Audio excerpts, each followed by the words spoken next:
தினமலர் திரை திருவிழா good bad ugly கொண்டாட்டம் powered by cabin and line date syrup. அது ப்ரொடியூசராக வந்து இட்ஸ் ஒன்லி ப்ரிப்பரேஷன். அவங்க வந்து வெரி கிளியர்லி சைன் பண்ண அன்னைக்கு கான்ட்ராக்டில் இருக்குது that she will not be involve in any promotion. So it's நான் எதிர்பார்ப்பு தானே. இந்த படத்தில் கதையே அதுதானே, யார் ஹீரோ யார் வில்லன் நீங்கள் எடுக்கிற முடிவு. படத்தில் சூதாட்டம்ன்றது வந்து ஒரு பெரிஃபரல் ஐடியா தான். என் வீட்டிலலாம் கையை யாருமே தூக்கி அடித்தது கிடையாது, அது நம்ம கலாச்சாரம் கிடையாது.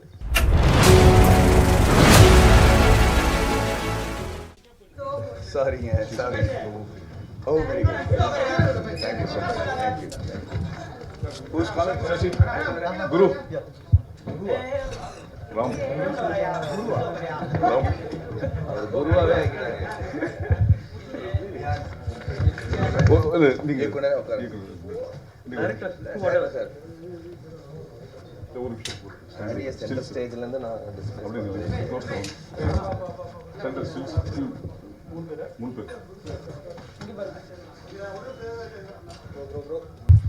Thank you so much for coming. I hope நீங்கள் என்ஜாய் பண்ணியிருப்பீங்கன்னு நினைக்கிறேன். ஆக்சுவலாக it's been a labour of love. 15 வருஷமாக இந்த கதையை யோசிச்சு finally it's come out. I am exhausted. So அதனால் என்னோடய எனர்ஜி லெவல் கொஞ்சம் கம்மியாக இருக்கும். But I hope you all enjoyed it. Thank you.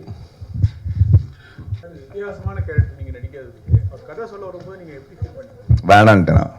அதான் உண்மை. அதான் அன்றைக்கே சொன்னேன் வேணான்னு சொன்னேன். ஏன்னா அது வந்து ஒரு வாழ்க்கையில் நான் அனுபவிக்காத சில விஷயங்கள்லாம் இந்த படத்தில் அந்த கதாபாத்திரத்தில் இருந்துச்சு. ஸோ அதை எப்படின்னா இவ்வளோ பெரிய லூசராக இருக்கான், ஜெயிக்கிறதுக்கு எந்த விதமான வாய்ப்பும் கொடுக்கலையே, பெரிய அளவில் வந்து சாதிக்கிற மாதிரி எதுவுமே இல்லையே, ஒரு ஹீரோயிசமே இல்லையே அப்படின்னு நினச்சிட்டு இருக்கும்போது அதை எப்படி வித்தியாசமாக பார்க்கணுன்னு ஒரு விஷயம் வந்து எனக்கு சசி சொல்லி கொடுத்தாரு.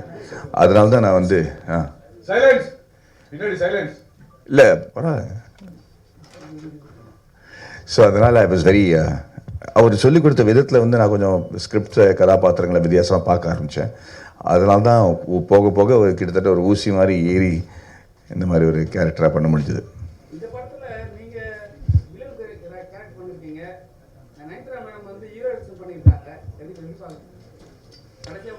இந்த படத்தில் கதையே அதுதானே, யார் ஹீரோ யார் வில்லன் நீங்கள் எடுக்கிற முடிவு, சுயநல சந்தர்ப்பம் எல்லாத்துலேயும் வந்து நீங்கள் எப்படி டெசிஷன் எடுக்கிறீங்க அதுதான் முடிவு பண்ணுது. ஒருத்தருக்கு ஹீரோவாக இருக்கிறவங்க ஒருத்தருக்கு வில்லனாக இருப்பாங்க, அதே சமயத்தில் ஒருத்தருக்கு வில்லனாக இருக்கிறவங்க சில பேருக்கு நல்லவராக தெரிவாங்க.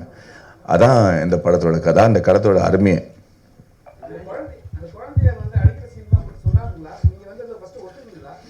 முதல்ல அந்த கதையை ஒத்துக்கலன்னு சொன்னேன்ல, அதுக்கப்புறம் அந்த கதாபாத்திரம் மாறும்போது அவங்க வந்து எப்படி நான் வந்து ஒரு பொம்பளை அறிஞ்சே பல வருஷம் ஆச்சு படத்துலையே, எவ்வளோ கதைக்கு வந்து பொருத்தமாக இருந்தாலும்.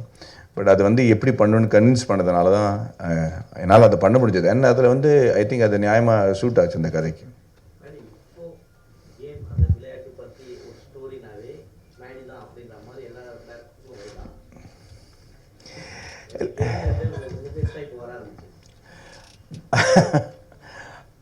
I don't know. நான் ஏற்கனவே ஒரு 14 வருஷத்தை 4 படம் தான் சார் பண்ணியிருக்கேன். அதனால் அது எதை வச்சு முடிவு பண்ணுறாங்கன்னு எனக்கு தெரில. But I am happy. என்னை பற்றி யோசிச்சாலே பெரிய விஷயம் எனக்கு. நல்லது.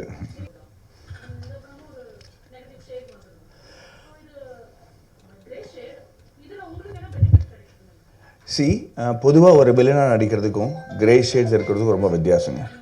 ஏன்னா பொதுவாக ஒரு வில்லனா வந்து நான் செய்கிற செயல்லாம் தப்பான செயல், நான் வந்து நகை கடிச்சு அடிக்கிறது, தேவையில்லாத நெகட்டிவ் திங்ஸ் சொசைட்டியில் பண்ணுறது வந்து ஒரு வில்லன். அது வேற. ஒரு கதாபாத்திரத்தில் இறங்கி சமுதாயத்துக்கு விரோதமாக செய்கிற சில விஷயங்கள் வந்து ஒரு நெகட்டிவ் கேரக்டர் ஆகும்போது அது வந்து ஒரு நடிகனுக்கு வந்து சேலஞ்சான விஷயந்தான். ஸோ ஒரு சாக்லேட் பாய் அப்படின்னு சொல்லிட்டு இருக்கும்போது இப்போ திடீர்னு ஒரு ப்ரொஃபஸர் இல்லாட்டா ஒரு சயின்டிஸ்ட் இல்லாட்டா ஒரு நெகட்டிவ் ஷேட் அப்படிங்கிற பல வித்தியானமாக நவரசனங்களும் நம்ம பண்ண முடியுமா அப்படிங்கிற ஒரு சேலஞ்ச் எடுத்துக்கிட்டு தான் அந்த மாதிரி கேரக்டர்ஸ் நம்ம ஒத்துக்கிறோம். இது ஆக்சுவலி ரொம்ப முன்னாடியே வர வேண்டிய படம். பட் அதான் சொன்னேன், எல்லாமே சேர்ந்து இந்த வருஷம் வருது. ஸோ அடிக்கடி நம்ம வந்து சந்திக்கிறதுக்கு ஒரு சந்தர்ப்பம் கிடைக்க போகுது இந்த வருஷத்தில். பட் அகெயின் இட்ஸ் நாட் நான் நெகட்டிவாக பண்ணணும் இல்லை நான் ஹீரோவாக நடிக்கணும் அது மாதிரி இல்லை. ஒரு கதை நம்ம கேட்டோன்னே உடனே இந்த கதையை சொன்னால் நல்லாயிருக்கும், நான் சொன்னால் நல்லாயிருக்கும் அப்படிங்கிற ஒரு ஃபீலிங் வரதுனால தான் நம்ம ஒத்துக்கிறோம். சில சமயம் இட்ஸ் நெகட்டிவ் சைட், சில சமயம் இட்ஸ் சயின்டிஸ்ட், சில சமயம் இட்ஸ் பயோபிக். இந்த மாதிரி ஒரு கதையை வந்து இது வரைக்கும் பொதுவாக வந்த சினிமாவில் இருக்கிற கமர்ஷியல் ஃபில்மோட ஃபார்முலாவில் வரல. ஸோ அப்படி இருக்கும்போது இந்த மாதிரி கதைகள் எப்படி ரெசீவ் பண்ணப்படுறது, எப்படி அதை வந்து மக்கள் ஏற்றுக்கிறாங்கன்னு தெரிஞ்சால் அதை வந்து தைரியமாக இன்னொரு ப்ரொடியூசர் அடுத்த வாட்டி இதை தியேட்டரில் கொண்டு வர முடியும். ஏன்னா இதனால் எக்ஸ்பெரிமெண்டல் தான் இருக்குது. ஏன்னா நம்ம சசி ஒரு இன்டர்வியூவில் சொன்ன மாதிரி 15-16 லட்சம் பேர் தான் முழு தமிழ்நாட்டிலே தியேட்டரில் வந்து படம் பார்க்குறாங்க. அப்போனா அந்த 7 கோடி மக்களில் வந்து 6,85,00,000 பேருக்கு வந்து நம்ம படம் பண்ணலையா அப்படிங்கிற கேள்வி இருக்கும்போது நம்ம சில விஷயங்கள் புரட்டி போட்டு வித்தியாசமாக பண்ண வேண்டியிருக்கு. அதில் இருக்கிற ரிஸ்க் வந்து நம்ம முதல்ல ஓடிடியில் வந்தால் இட் கெட்ஸ். அண்ட் நெட்ஃப்ளிக்ஸில் வந்து கிட்டத்தட்ட how many million? 60 crores மக்கள் பார்க்குறாங்க. அதனால் இப்போ ஹிந்திலேயே நிறைய ரிவ்யூஸ் வந்துருச்சு. இப்போ பயங்கரமாக ஹிந்தியில் ரிவ்யூ வந்திருக்கு. படம் ரிலீஸ் ஆகி அரை மணி நேரத்துலேயே வந்து கிட்டத்தட்ட 30 ரிவ்யூஸ் வந்துருச்சு ஹிந்தியில் கூட. ஸோ அப்படி இருக்கும்போது அது ஒரு வித்தியாசமான எக்ஸைட்மெண்ட்.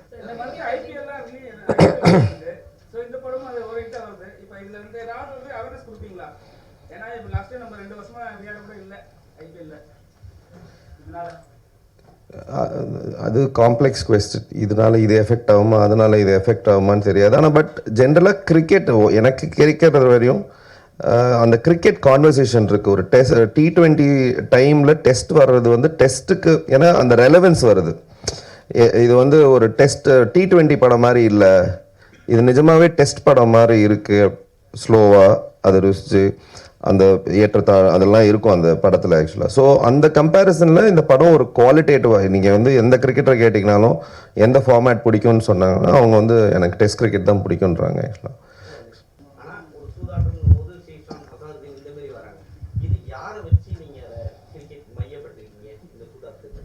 இல்லை ஆக்சுவலாக படத்தில் சூதாட்டம்ன்றது வந்து ஒரு பெரிஃபரல் ஐடியா தான். அது வந்து சென்ட்ரல் ஐடியாவோ அது எப்படி நடக்குது, யார் இதில் இன்வால்வ்டுன்றது ஐடியா கிடையாது. அது அவங்கனால ஒரு கிரிக்கெட்டருக்கு ஒரு டெஸ்ட் வருது. அந்த டெஸ்ட்டில் அவர் வந்து அந்த அந்த எடை போடணும். அவர் பையன் முக்கியமா இல்லை இன்னும் அந்த கேம் முக்கியமான்ற ஒரு டெஸ்ட் வருது. ஸோ அது வந்து ஒரு ஸ்டார்டிங் பாயிண்ட்டை தவிர அது படத்தோட சென்ட்ரல் ஐடியாவே கிடையாது ஆக்சுவலாக. அண்ட் இந்த கிரிக்கெட்டர் வந்து ஆக்சுவலாக இந்த க்ளோஸாக கவனிச்சிங்கன்னா இந்தியாவில் விளையாடின நிறைய கிரிக்கெட்டர்ஸோட ரெஃபரன்ஸ் வரும்.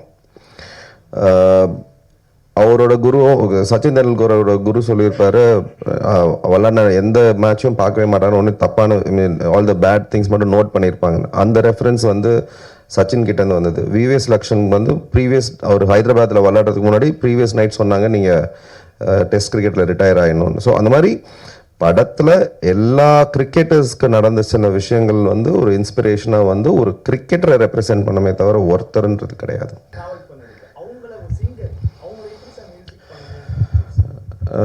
ஆக்சுவலி நாங்கள் 2 பேருமே புதுசு இல்லையா. நான் வந்து அவங்களும் ஆர்கிடெக்ட் ஃபஸ்ட்டு, அதனால தான் எங்களோட கனெக்ஷன். அவங்க வந்து காலேஜில் ஸ்டூடெண்ட்டாக இருக்கும்போது நான் அவங்களுக்கு ப்ரொஃபஸராக இருந்திருக்கேன்.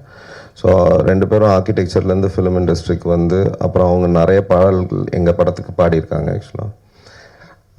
அப்போவே அவங்களுக்கு மியூசிக் நாலேஜ், அவங்க வந்து ஒரு சிங்கரை மீறி ஒரு I think she has the musician in her, she is able to do இட்ன்றது அப்போவே எனக்கு தெரியும்.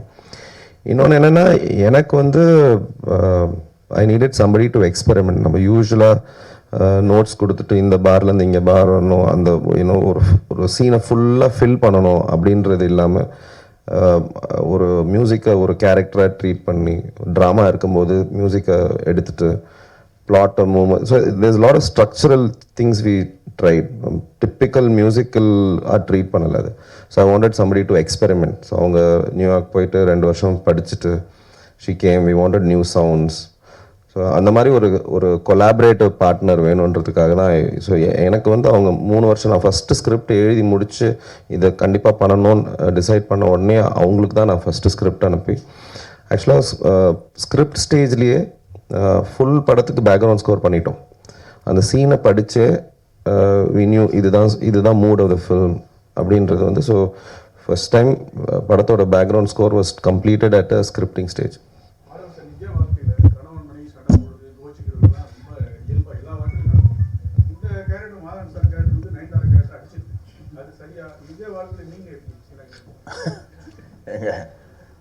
என் உயிருக்கே ஆபத்தாயிரும். இப்போ நான் அதுக்கு என் வீட்டிலலாம் கையை யாருமே தூக்கி அடித்தது கிடையாது. அது நம்ம கலாச்சாரம் கிடையாது. இந்த இந்த இந்த படத்தில் வந்து அவன் அடிக்கும்போதே தன்னோட மனசாட்சியை தன்னோட தூர போக வச்சுட்டான் அப்படிங்கிறத நம்ம ரொம்ப அழகாக இவர் காட்டியிருப்பார். காளி வெங்கட்டோட கதாபாத்திரம் என்னோட மனசாட்சியாக தான் இருக்க போகுது. ஸோ அதை வந்து தூரம் போக போக நான் ஒரு மிருகமாக மாறுறேங்கிறது தான். அதனால் அவன் வந்து ஒரு நெகட்டிவ் கேரக்டராக மாறும்போது அதுக்கப்புறம் நல்லது என்ன கெட்டது என்ன கலாச்சாரம் என்ன அப்படிங்கிறத நம்ம பார்க்குறதில்ல. அதனால தான் அந்த மாதிரி கை நீட்டு அடிச்சிருக்கோம். நம்ம நடிகராக இருக்கும்போது டைரக்டர் சொல்கிறது மட்டும் நடிச்சிருக்கோம். இப்போ நீங்கள் வந்து இயக்குனராக மாறி அவர் கூட எந்தெந்த சீனில் வந்துட்டு நீங்கள் கருத்து வேறுபாடு?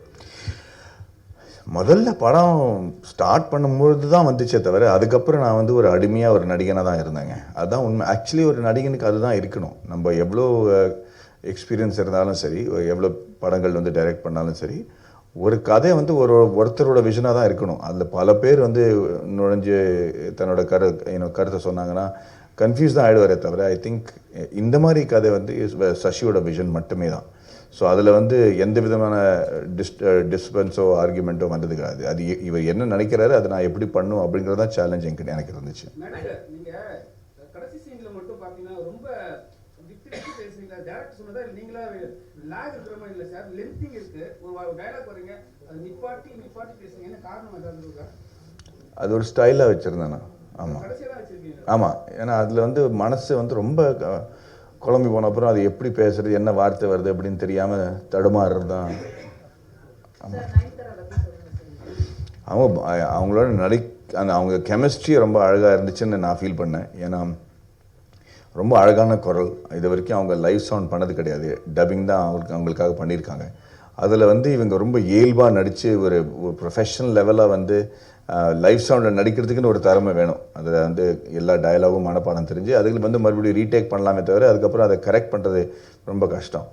அண்டு அதில் வந்து அவங்களோட நம்ம எதிர்பார்த்ததை விட ஃபாஸ்ட்டாக படத்தை முடித்து தினம் ஷூட்டிங் முடிஞ்ச அப்புறம் வந்து ஈவினிங்கில் நம்ம 6 மணிக்கு மேலே உட்காந்து ரெகுலர் பண்ணி பேசி I think it was a fabulous. She created a fantastic atmosphere அந்த செட். அது மட்டும் இல்லை, அவங்க வீட்டில் எனக்கு தான் சாப்பாடு வரும். ஸோ அதை வேற நான் பயங்கரமாக என்ஜாய் பண்ணேன். So for me it was a wonderful experience. பல்லு போச்சா? ஆமாம், இல்லைங்க, நல்லா இருப்பது சிங்கப்பல்லா இல்லையா? அது ஏதோ கிசு கிசுன்னு நினைக்கிறேன். அது அதை நம்பாதீங்க.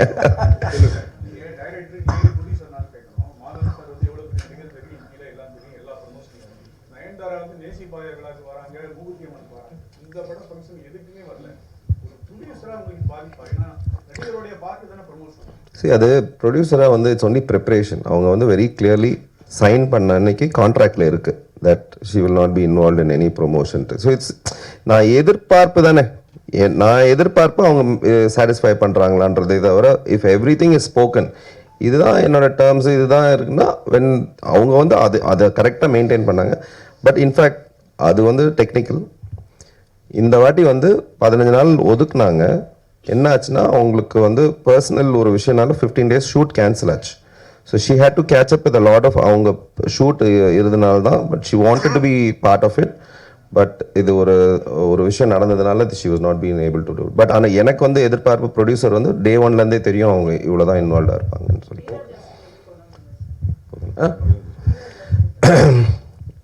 படத்தில் அந்த ஒரு சீன் பார்த்துருப்பீங்க. அந்த சீன் எழுதும் போதே வந்து அது எப்படி எழுதியிருந்தேன்னா ஒரு கேரக்டர் வந்து அவங்களுக்கே அது ஒரு பட்டாசு மாதிரி அவங்களே திரி வச்சுக்கணும். அவங்களே ஒரு ஸ்டேஜாக அந்த கேரக்டர் பில்ட் பண்ணி ஃபைனலாக வெடிக்கணும்.